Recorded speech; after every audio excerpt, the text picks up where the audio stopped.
Good morning! Tingnan niyo naman yung aking grapes dito sa likod. Namumutik-tik. Nakakatuwa lang. Hindi ko siya masyadong nabibisita pero nung nakita ko ngayon napakadami ng bunga niya. Nakakatuwa oh. Tingnan niyo. Diba? Ayan, tingnan niyo. Ayun, nandun sa dulo, oh. Sana lang hindi ako maunahan ng ibon. Nakikipag-unahan parati yung ibon sa akin. Minsan pagtingin ko, ay teka, wala na pala. Ayan, pakita ko lang sa inyo, mga kabungis-ngis. Look at this.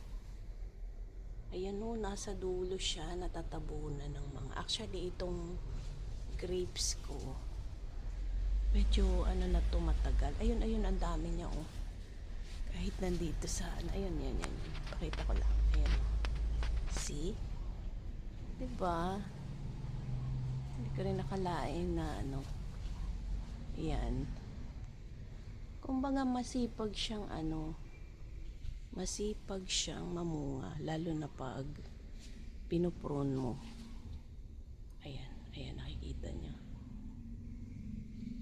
Hamot plano kong balutin ito kasi nga kinakain ng mga ibon. Ang problema, hindi ko nababantayan naman. Ayan oh.